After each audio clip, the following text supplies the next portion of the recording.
On this Thanksgiving, silver was relatively calm and serene, but overnight, it was a different story. I'll explain what happened then and what we can expect next as we explore.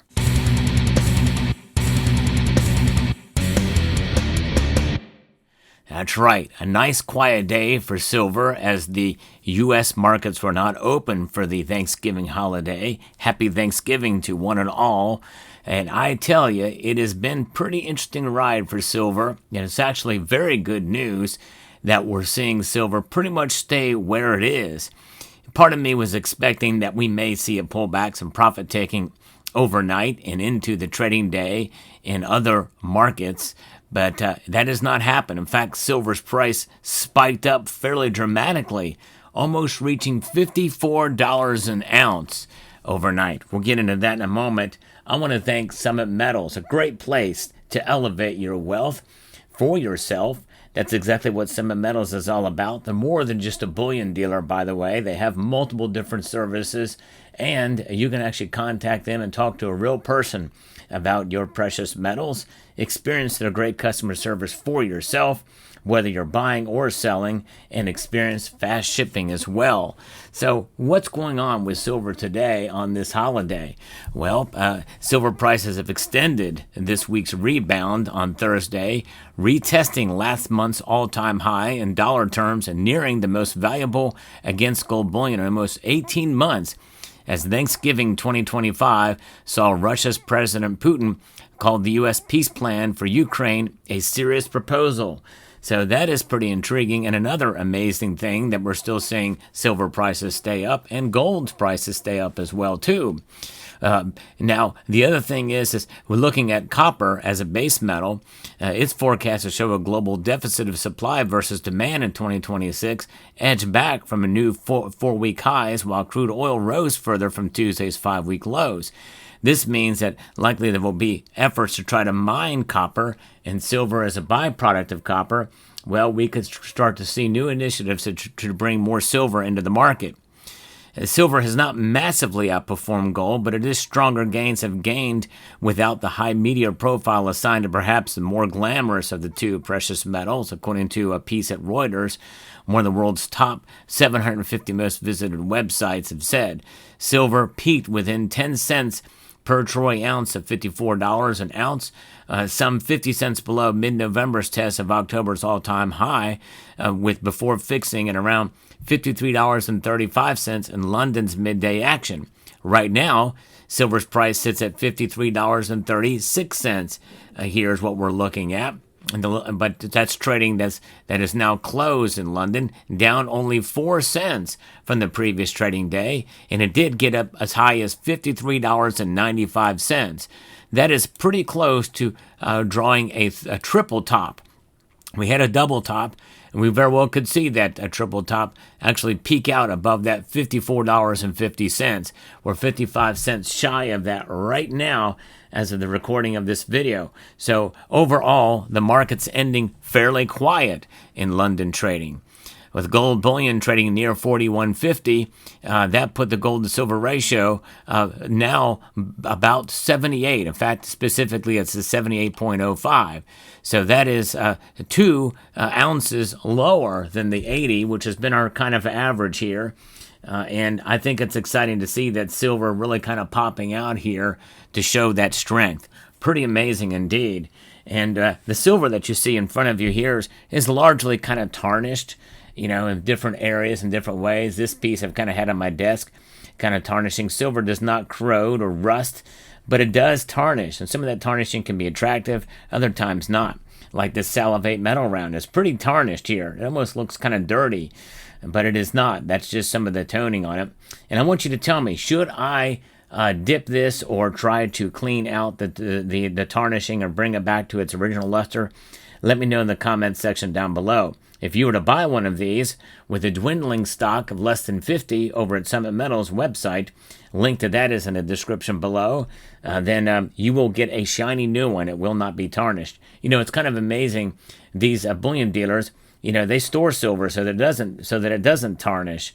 That's one of the things about being a dealer. They make sure that you're going to get the new, fresh silver. Yes, indeed. A lot of the tarnishing that happens naturally, I think it's kind of cool in some way. It kind of adds character to it.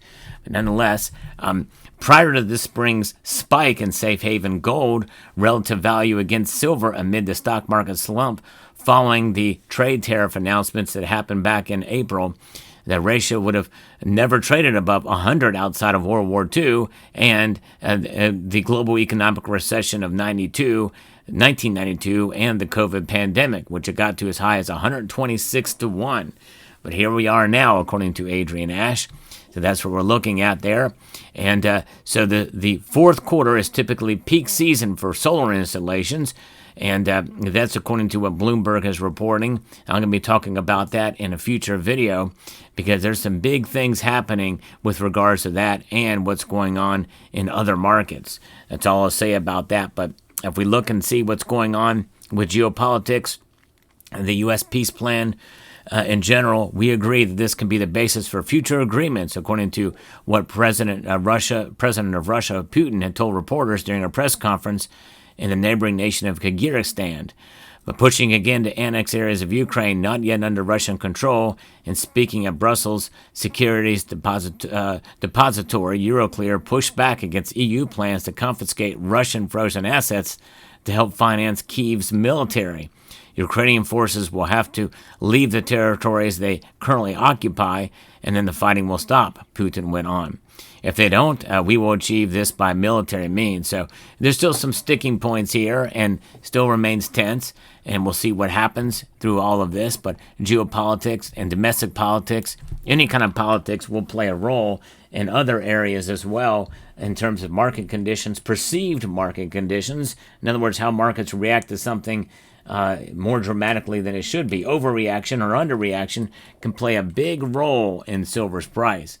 So that's what we're going to be watching what happens next. Now, what would happen if we did get an announcement of a preliminary peace agreement between Russia and Ukraine next week? Well, I think it will push gold and silver prices down. Maybe not dramatically, because a lot of the fundamentals are still in play there, but I do think it will have an impact. And in part, that may be what we're seeing play out, at least to a very, very minor degree here, with gold and silver prices being down slightly. By the way, the platinum group metals are up for both platinum and palladium. Rhodium has not moved today in the trading at all, but nonetheless, that's what we're looking at with silver. And it's kind of intriguing, fascinating as we watch these markets barely move today. A quiet day is a good day because we are now working on our ninth day of trading. If you count the London and the Asian markets open, ninth day above $50 an ounce. We are tied for a record. If we can hold on and see that same kind of movement to where it holds above $50 an ounce, even if it goes back and drops $3.36 now, which would be a massive Friday smackdown, as long as it holds above 50, we can celebrate another record for silver. Why is this so important?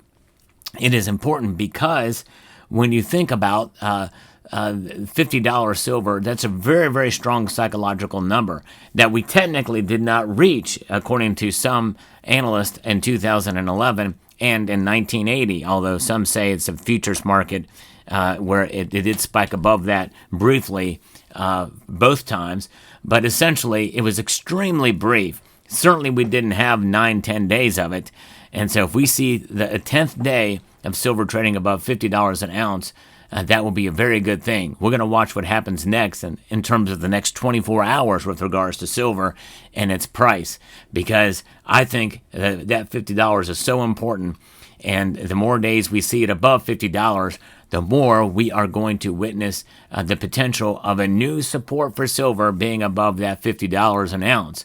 You know, and by extension, I don't talk a whole lot about gold these days, because but the same could be hold well for gold too, being above $4,000 an ounce.